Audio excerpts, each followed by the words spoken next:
Padre, del Hijo y del Espíritu Santo. Amén. Señor Padre Santo, tú que nos has mandado a escuchar a tu Hijo, el predilecto, alimenta nuestro espíritu con tu palabra. Y así, con mirada limpia, contemplaremos gozosos la gloria de tu rostro. Por nuestro Señor Jesucristo, tu Hijo, que vive y reina contigo en la unidad del Espíritu Santo y es Dios, por los siglos de los siglos. Amén. Amén. Bienvenidos a un programa más de Saboreando la Palabra. Hoy vamos a estar comentando la lectura del segundo domingo de Cuaresma, ciclo C, y nos acompaña el diácono José Méndez, que ha venido hoy. Le agradecemos su presencia aquí para compartir y saborear esta palabra juntos. Gracias, Padre Ángel, por la invitación, y también pues le damos las gracias a todos los que nos ven semana tras semana y que nos encontramos en la calle y nos recuerdan que están viendo pues esta programación. Muy bien, así es. Se lo recomendamos a todo el mundo porque hay que entrar en la palabra y disfrutarla y conocerla, y es una herramienta no solamente intelectual para uno decir yo sé mucho, sino sobre todo para uno dejar que esa palabra se haga vida. Es decir, la escritura no es un tema intelectual, es un tema vivencial y impacta nuestra salvación. Lamentablemente, muchas veces los católicos no tienen eso claro, no saben que la escritura es necesaria, Dios no da nada, Dios no hace nada porque sí, es superfluo. Cuando Dios nos regala la escritura, es como la liturgia, Dios nos regala la liturgia. No es que, si me parece bien, pues aprovecho, y si no, pues no, porque tampoco, no, ese es el problema, que la falta de formación nos lleva a pensar que eso es cualquier cosa. No es cualquier cosa. Es decir, si usted realmente se quiere salvar, si usted quiere entrar en comunión con Dios, si usted quiere tener la participación en la vida divina, no hay más remedio que aprovechar todo lo que Él nos regala: escritura, liturgia, todos los sacramentos, la oración, todo, la misma iglesia, que es un regalo de Dios.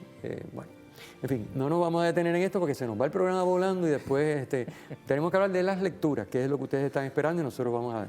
Vamos a ver, la primera lectura está tomada del libro del Génesis y nos presenta la alianza que realiza Dios con Abraham. Es un texto que a nosotros nos puede sorprender, vamos a tratar de explicar 2 o 3 detalles.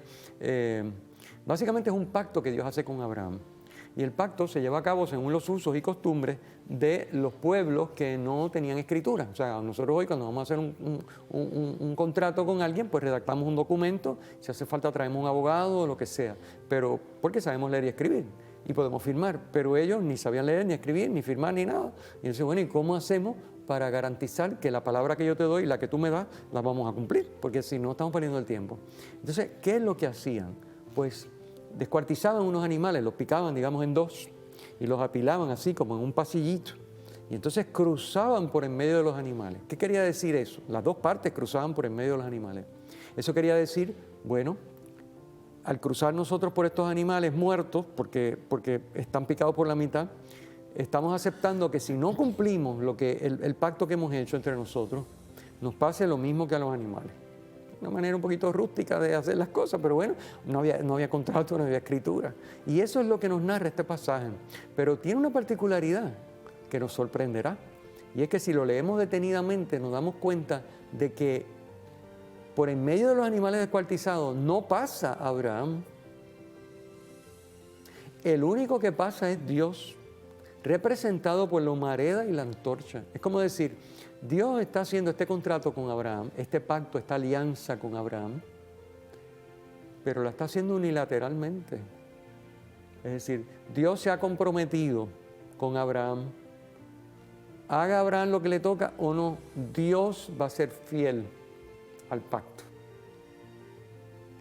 Es decir, eso es porque no pasan los dos. Abraham no pasa.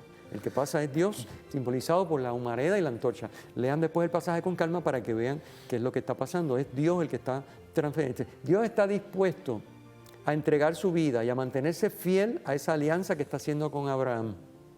Se compromete a ser fiel de manera irrevocable a esa alianza. Aunque la alianza te cueste la vida. Y uno dice, pero es que Dios no puede morir. Dios no puede morir, pero Dios se encarna para morir. Y Dios compromete a su Hijo único, hecho hombre, que muere por fidelidad a esa alianza, a pesar de nuestra infidelidad. Es decir, en la cruz se consuma, diríamos, el pacto del que esta cosa rústica que vemos en esta primera lectura, era como una figura.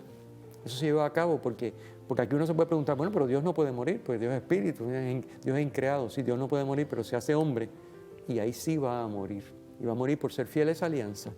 La alianza que en sus orígenes fue una alianza con Abraham, pero que obviamente ya sabemos que en el Nuevo Testamento no es solo con Abraham ni con el pueblo judío, sino con todos los seres humanos.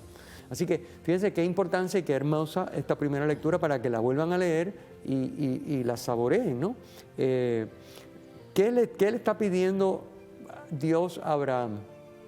Bueno, que sea fiel, pero la fidelidad de Dios no va a depender de la fidelidad de Abraham. Por eso es un pacto unilateral, por eso lo único que pasa entre los animales descuartizados es Dios, no pasa Abraham. Porque aunque Abraham no sea fiel, Dios va a seguir siendo fiel.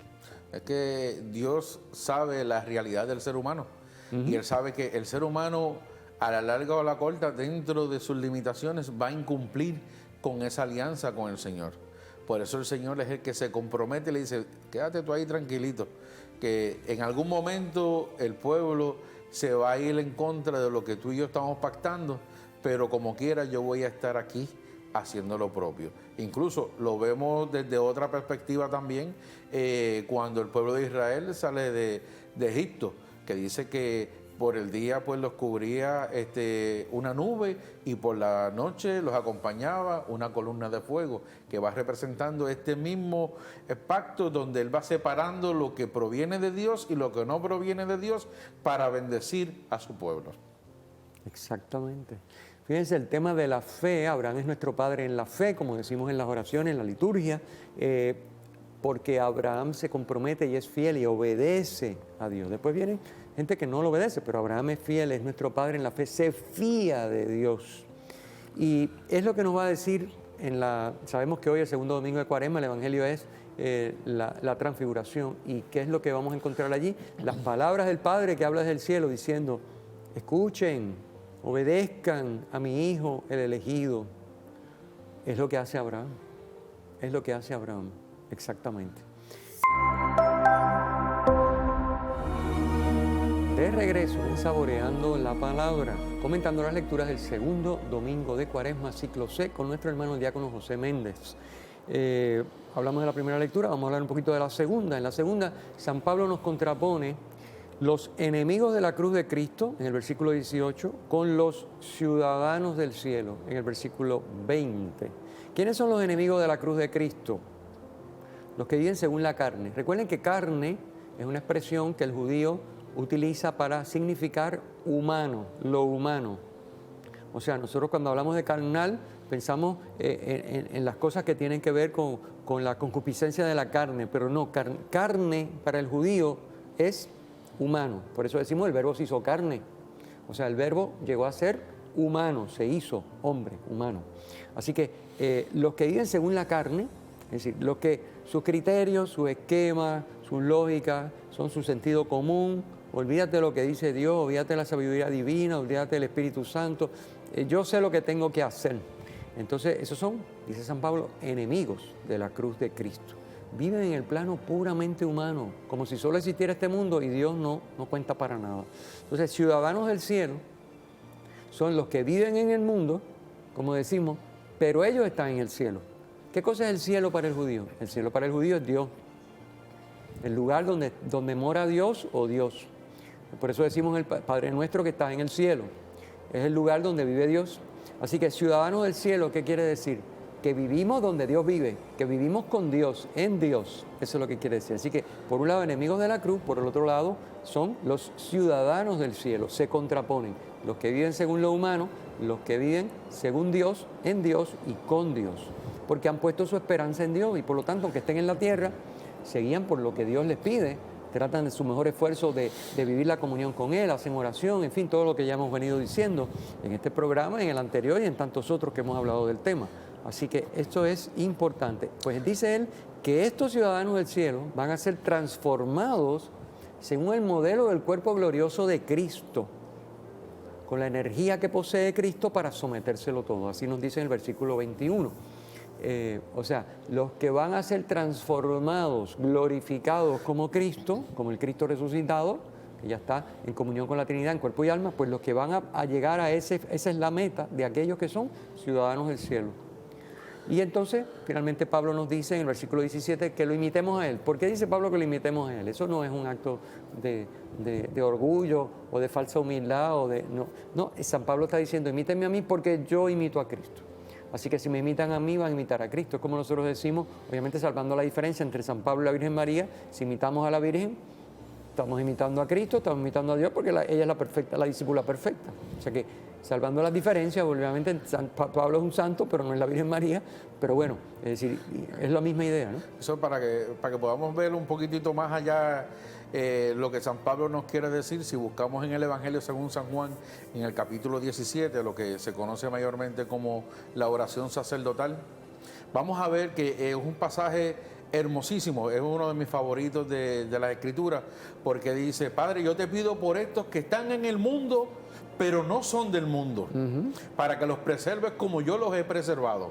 ¿Qué quiere decir? Que tú y yo como cristianos vivimos dentro de esta sociedad, dentro de este mundo, pero no podemos imitar este mundo, no podemos caminar como el mundo, no podemos hablar como el mundo. Tenemos que seguir el ejemplo de Cristo, que estuvo aquí como hombre, pero en todo momento que hizo la voluntad del Padre. Porque si buscamos a lo largo del Evangelio, cada vez que le preguntan a Jesús, ¿por qué tú haces eso? Dice, no lo hago porque yo quiero, sino yo estoy haciendo la voluntad de mi Padre que está en los cielos. Porque yo tengo que ser agradable a Dios, no importa lo que la humanidad, lo que aquel piense, la familia, el que sea. Aquí yo lo que tengo que ocuparme de lo que Dios piensa y ve de mí, no lo que los demás ven de mí. Porque esa es la realidad y el caminar del verdadero cristiano. No es decir que yo soy cristiano por tener una etiqueta, sino que se viva lo que dice y nos enseñó nuestro Señor Jesucristo por medio del Evangelio. Eso es lo que nos está expresando Pablo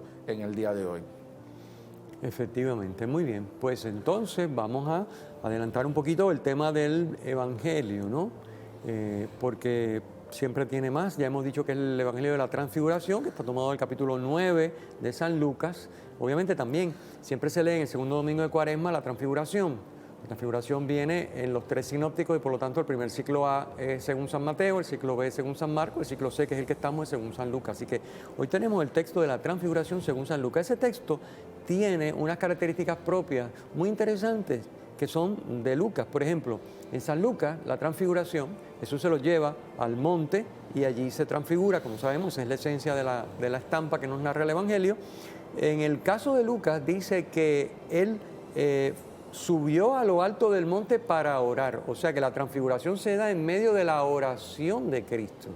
Es una manera de resaltar que la transfiguración es fruto de la comunión de Cristo con el Padre, comunión que Él cultiva por medio de la oración.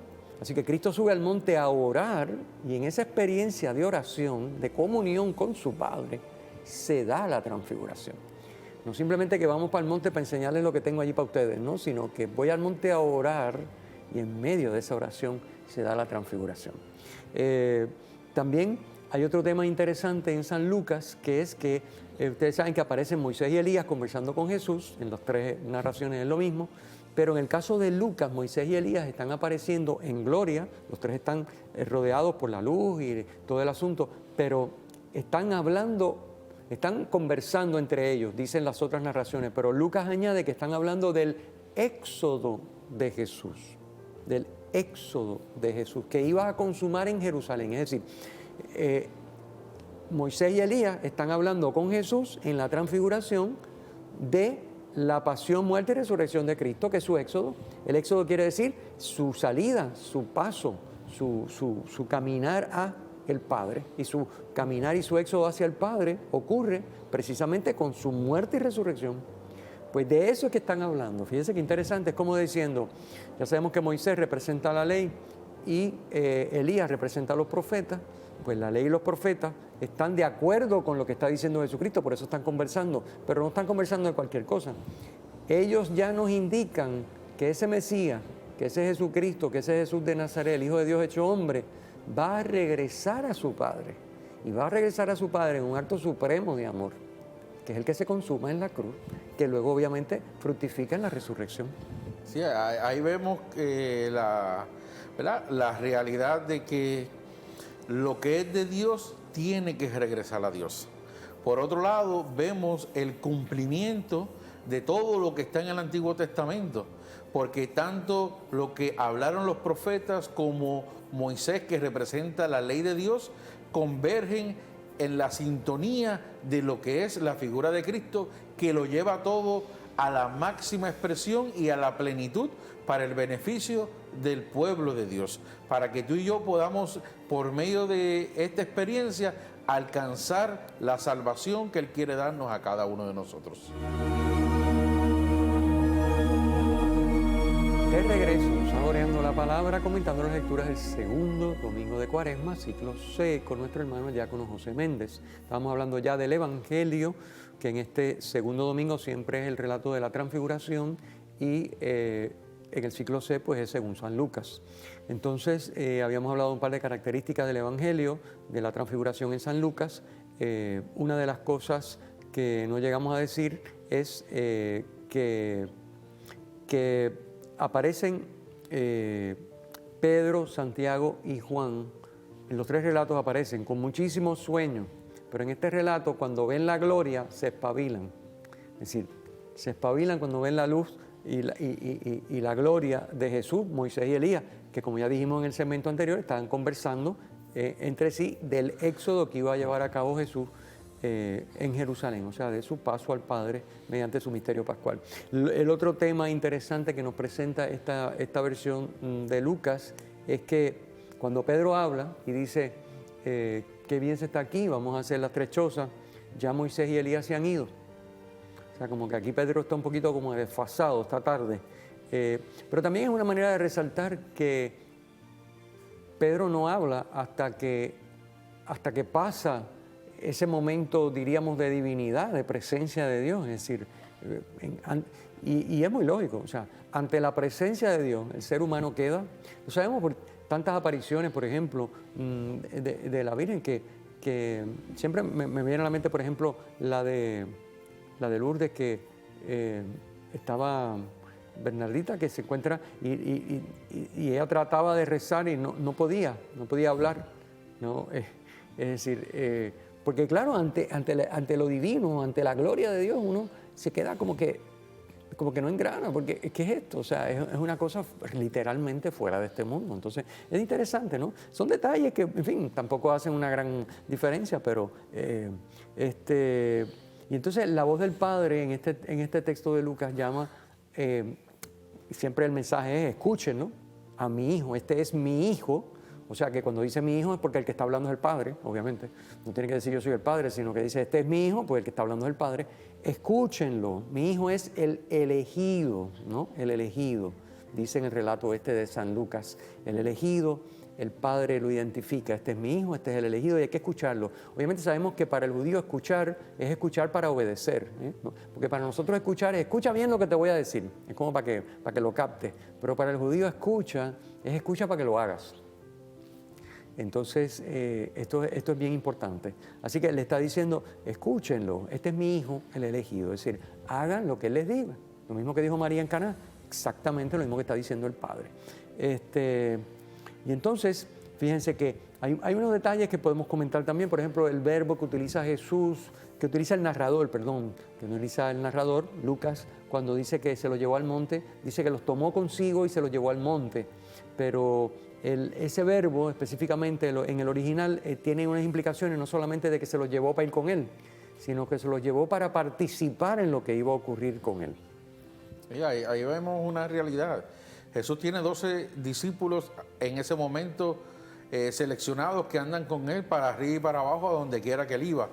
Pero dentro de ese proceso él escogió a 3 que fueron los que pudieron ver la gloria manifestándose con poder. E incluso les dice que no se lo digan a nadie.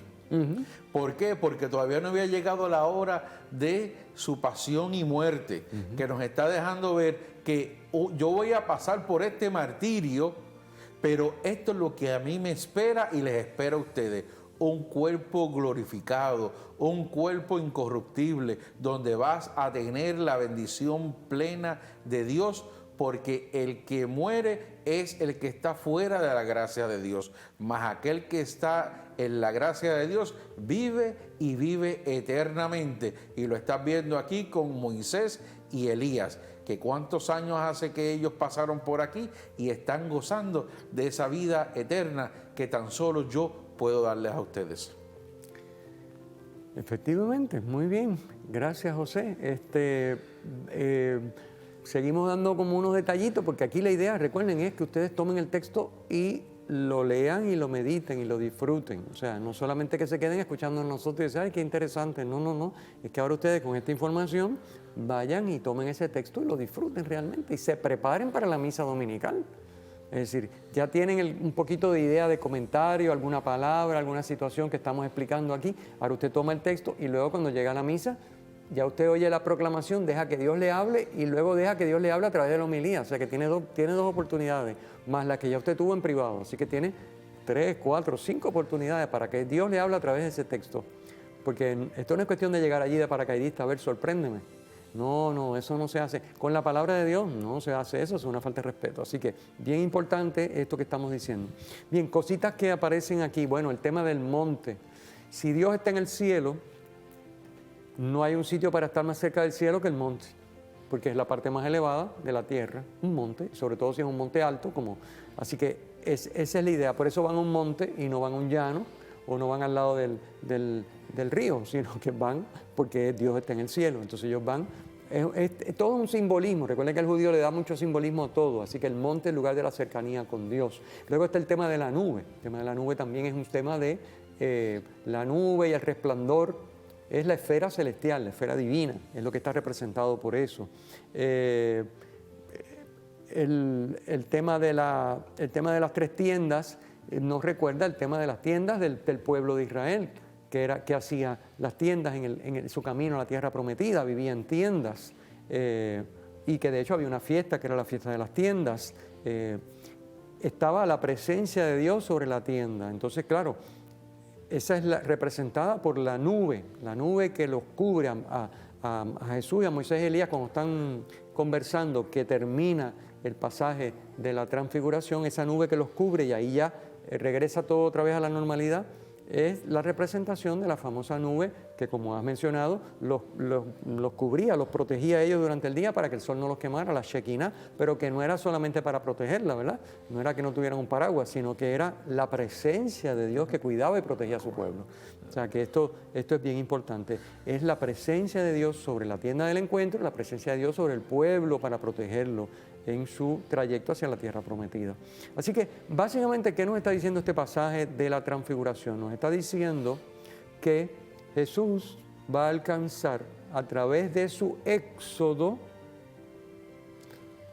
su verdadera plenitud humana, que es la comunión con la divinidad, porque Él es Dios y es hombre, pero esa naturaleza que están viendo los discípulos, normal, como la nuestra, no corresponde. La que es la que ellos vieron en la transfiguración, una naturaleza transfigurada, glorificada, que la va a alcanzar después de su éxodo, después de su misterio pascual y salida hacia el Padre. Y que nosotros debemos entrar en ese mismo camino, y ese camino requiere escucharlo, escuchar para poner por obra, como ya hemos dicho.